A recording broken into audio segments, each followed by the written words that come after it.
Let's get right into it. Welcome to today's Explainer, where we're going to dive into a comprehensive, top-to-bottom revision of Unit 6 of the Indian Contract Act. Specifically, we're focusing on contingent and quasi-contracts. It's a great topic because we're dealing with situations where contract law gets a little less straightforward and, honestly, a lot more interesting. Here is our agenda for today's revision session. Defining contingent contracts, rules of enforcement, contingent versus wagering contracts, understanding quasi-contracts, deemed quasi-contract cases, and finally, quasi versus regular contracts. Let's kick things off with Section 1, Defining Contingent Contracts. Okay, so Section 31 is your absolute foundational rule here. Think about an absolute contract. That means a promisor has to perform no matter what happens, right? But a contingent contract, that entirely depends on a condition. Think of a classic insurance policy. Party A contracts to pay Party B 10 lakh rupees only if B's house burns down. The liability to actually pay is completely contingent on that very specific future event happening. Now, for your exams, make sure you emphasize the phrase collateral event. That is the absolute most important keyword examiners are going to be looking for. The legal scholars Pollack and Mulla offer a really brilliant perspective on what that actually means.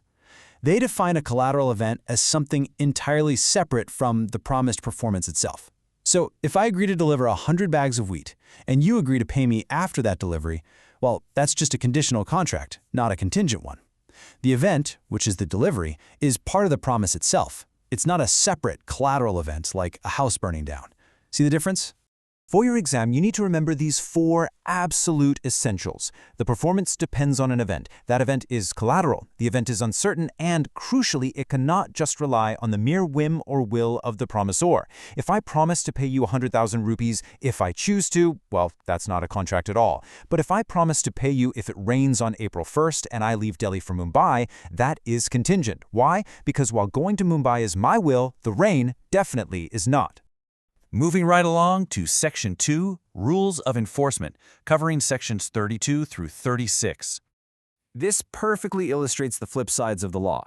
Section 32 says if the contract depends on an event happening, you cannot enforce it until it actually happens. And if that event becomes impossible, say a specific person you were supposed to marry passes away, the contract immediately becomes void because the condition just can't be met anymore. Now, Section 33 is the exact opposite. If a contract depends on an event not happening, it's only enforceable when the event becomes completely impossible. For instance, if you agree to pay money if a specific ship does not return, you can only enforce this once the ship actually sinks, making its return totally impossible.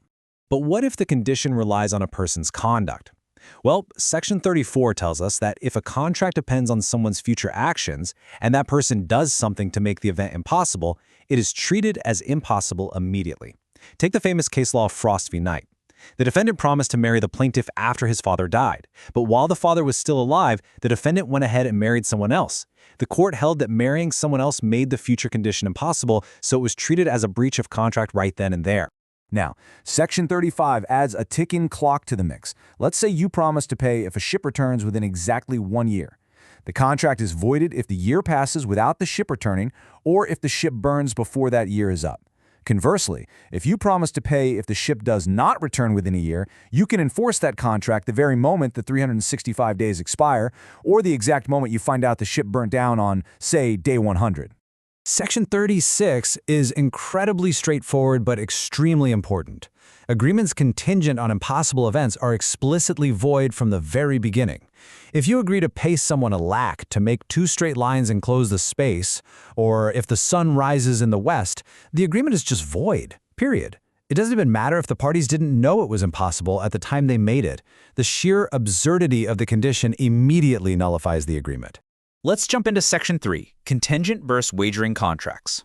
When you're comparing the two, the crucial differentiator is the interest of the contracting parties. In contingent contracts like insurance, parties have a genuine interest in the subject matter. You actually care if your house burns down, right? So the contract is perfectly valid. A wagering agreement, on the other hand, is essentially just betting. The uncertain event is the core factor. There's absolutely no real interest in the subject matter beyond winning or losing the bet, and importantly, it is entirely void by law. Now think about that for a second. Contract law is built on offer, acceptance, and consensus. But what if all those things are missing? This question perfectly sets the stage for our next major leap in contract law. That brings us to Section 4, Understanding quasi-contracts. Quasi-contracts aren't actually contracts in the strict traditional sense. They are built entirely on this equitable maxim of justice and good conscience. No man must grow rich out of another person's loss. Imagine a tradesman leaves goods at your house by pure mistake, and you go ahead and treat those goods as your own. Well, the law dictates you are bound to pay him for them. You didn't formally agree to buy them, but retaining that benefit makes it unjust to not compensate him. When you're claiming a quasi-contract obligation, it's usually a right to a specific, liquidated sum of money. But remember, it is imposed by law, not by any mutual agreement. And it's only available against a specific person, not the whole world. To actually win a case, you absolutely must prove three things: that you acted or delivered something lawfully, that you didn't do it for free, meaning it wasn't gratuitous, and that the other person actually enjoyed the benefit of your action. Let's look at how this plays out in Section 5, deemed quasi-contract cases. Under Section 68, if you supply a minor or a lunatic with life's necessities suited to their condition, you are legally entitled to be reimbursed straight from their property. Then we have Section 69, which covers payments by an interested person. Imagine you lease land from a zamindar. The zamindar fails to pay his government revenue, which means the land will be sold and your lease is totally ruined. If you step in and pay the zamindar's taxes just to save your own lease, Section 69 legally binds the zamindar to reimburse you. Section 70 forces people to pay for non-gratuitous acts. The Sham Lal case is a fantastic example to cite here. A government servant was compulsorily retired, so he got an injunction and was reinstated. He was paid his regular salary during this time but was given absolutely no work to do. Ultimately, the government won the appeal. The court ruled that Sham Lal had to return the salary paid during that period. Why? Because the government paying him was not a gratuitous act. They were forced to do it by the injunction. Since they won, him keeping the money would be unjust enrichment. Section 71 makes the finder of lost goods a bailee. Let's stress that word for your notes. As a bailee, you're holding the goods in trust. That is a vital keyword for your exam answers. You have to take reasonable care of the goods and try to find the owner. But what if you can't? Well, if you find a diamond on a shop floor, just like in the famous Hollins versus Howler case, and the true owner is never found, Section 71 states you are legally entitled to retain those goods against absolutely everybody else in the world. Yes, even including the shop owner. Finally, Section 72 states that money paid by mistake or under coercion must be returned. If you pay your municipal taxes twice by mistake, you can absolutely get a refund. Or take the Trikam Das case. A man was caught traveling without a tram ticket, and the corporation forced him to pay a 5 rupee penalty to compound the transaction. The court ruled he could recover that money under Section 72 because the payment was extorted from him under coercion. Let's wrap up our revision with Section 6, quasi versus regular contracts. You really want to keep this distinction locked in your memory for the exam. The difference is completely foundational.